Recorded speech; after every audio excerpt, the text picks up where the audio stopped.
The WNBA All-Star Draft was fun between Caitlin Clark and Nafisa Collier, the team captains picking the players, picking the rosters. But the most interesting aspect was the coach swap, because Clark traded Cheryl Reeve, who was the coach of her team, or was to be the coach of her team, to Collier for Sandy Brondello, the coach of the New York. The sweet satisfaction of justice served. The WNBA All-Star Game just turned up the heat, and Caitlin Clark isn't here to play games.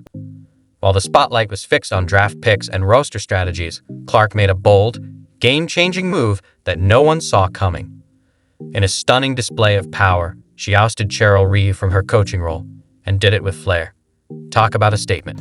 Caitlin Clark just made the funniest All-Star selections ever.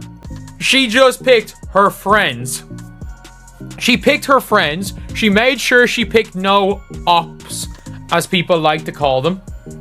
She made sure there were no ops on her team. If she's played with a player before, like Sonia Citron, she picked her.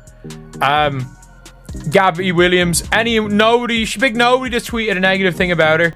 She's picked nobody that has said a negative thing about her in the media. She picked none of her... This wasn't just some routine trade, folks.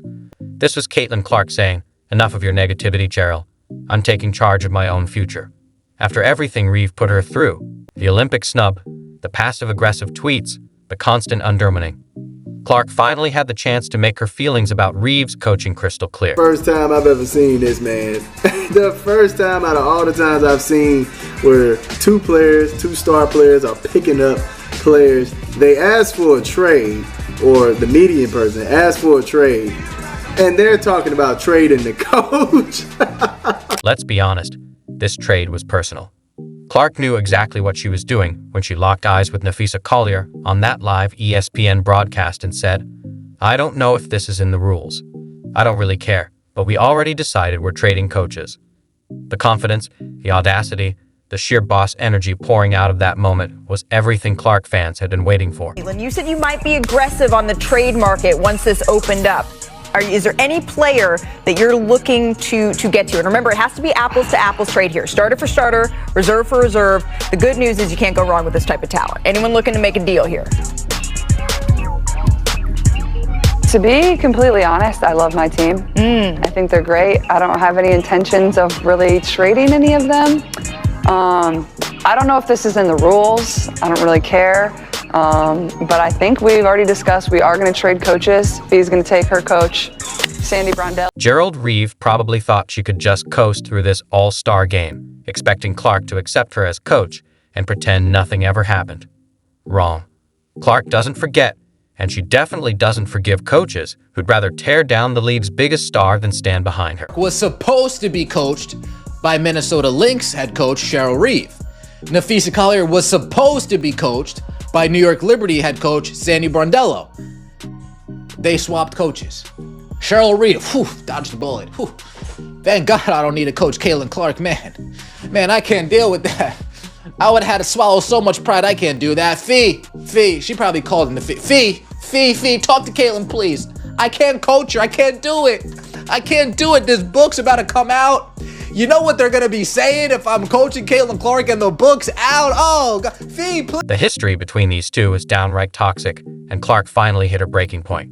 Remember when Reeve was out there tweeting about number 12 teams and #Theodore it was more than one player, while Clark was busy rewriting the record books?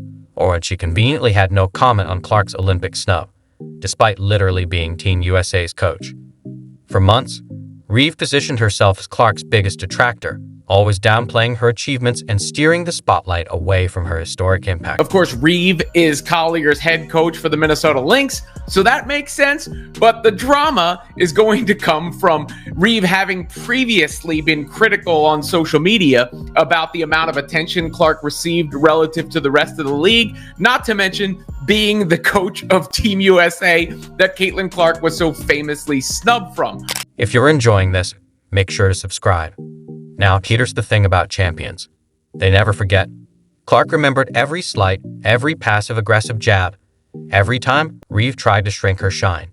So when the moment finally came to take control, she didn't hesitate. The trade was surgical. Clark swapped Reeve for Sandy Brondello, the New York Liberty coach who just guided her team to back-to-back finals. That's a massive upgrade, from a coach who spent her time criticizing Clark online to a proven winner who actually knows how to deliver when it counts. Brondella's reaction? Perfect. Her teenage son texted, "Mom, you got traded," and she thought the whole situation was hilarious. That's the kind of energy Clark wants around her. No drama, no negativity, just pure basketball brilliance and a championship mindset. I was like, oh yeah, this is good. This is good. This is good. So wait, Caitlin Clark had Chrissy Sides, who never let her. Okay, now she's got Stephanie White, who wants to do off ball. Oh, okay. And now Sadie Bardell was like, wait, oh, I could show Caitlin what she's been missing this whole entire. I can set up an offense like, oh, here comes recruitment year of 2028. Meanwhile, Reeve had to sit there and watch as Clark effectively fired her on live TV. The coach who once thought she could control the narrative around Clark's career just got schooled by the very player she tried to undermine. You could almost see the steam rising as she realized she'd been outmaneuvered by someone half her age. But let's shift to Clark's stacked roster, because she didn't just ditch a toxic coach. She built a championship machine. Look at this lineup. Aja Wilson, Sabrina Ionescu, Sadhu Sabali, Aaliyah Boston, Kelsey Mitchell, Gabby Williams, Jackie Young, and more. This isn't just an all-star team. It's a super team crafted to dominate from tip-off to final buzzer. Caitlin Clark actually has a complete roster to start her team. She's got Caitlin Clark at the 1, Sabrina Ionescu at the 2, Satu Sabali at the 3. She must have heard the chatter in the offseason of fans saying, let's get Satu Sabali. I'm just saying, she might have heard a thing or two. We got AB at the 4 and Asia Wilson at the 5. Starters for starters, this should be a victory. I know it's the All-Star. Clark started by locking in her fever teammates, drafting Aaliyah Boston first overall and grabbing Kelsey Mitchell early to keep that backcourt connection strong. It was loyalty and strategy rolled into one. Then she built a powerhouse around them. Aja Wilson, Sabrina Ionescu, Sadhu Sabali, proven stars who bring MVPs, sharpshooting, and versatility. This wasn't just an all-star roster. It was a lineup built to crush the competition. Most importantly, Clark didn't just pick big names. She chose players who mesh, compete, and know how to win. That's how you turn an exhibition into a statement. It was a lot of fun, and Caitlin Clark also wound up with all of the Fever members on her squad as well, meaning Aaliyah Boston, Clark, and Kelsey Mitchell will be a trio in Indianapolis for All-Star. So that's the way it went down. Here are the teams. You can see Caitlin Clark celebrating what she was able to accomplish here. That's her squad. Clark, Boston, Ionescu, Wilson, Sabali, Mitchell, Gabby Williams. I love Gabby Williams. What a player. Sonia Citron, Kiki Iriafen, Jackie Young, Thornton, Kayla Thornton from the Valkyries. So Clark should have a very... You know what really showed the truth? The fan reaction. Clark's supporters exploded online, saying things like, "Caitlin just fired Reeve. I'm here for it. And so glad Cheryl isn't coaching Clark. Goodbye." They saw it for what it was. Clark taking charge of her own story.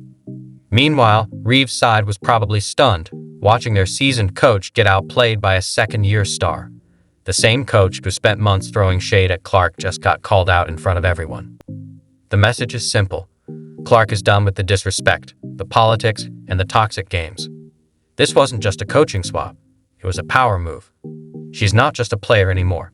She's rewriting the rules and running her own show. As Gangster Clark heard Cheryl Crusted Blueberry Muffin ass Reeves being salty in that press conference, throwing shade at the Fever and said, "Nope, get her punk ass up out of here. She ain't about to coach my team for the All-Star game," and that's why I call her Gangster Clark, because whatever Gangster Clark wants, Gangster Clark gets. Bruh, tell me y'all just saw Caitlin Clark destroy Cheryl Reeves on national TV. I know y'all saw free smoke, ayy, free smoke, ayy, free smoke, ayy, free smoke. Bruh, Caitlin Clark want all the smoke. Caitlin Clark want all the smoke, bruh. Bruh, she just annihilated Cheryl Reeve on national television. I didn't see that coming. They asked Caitlin Clark, Hey, Caitlin, are there any player trades you like to make? Nah, I'm kind of set with my team, but I would like to trade coaches.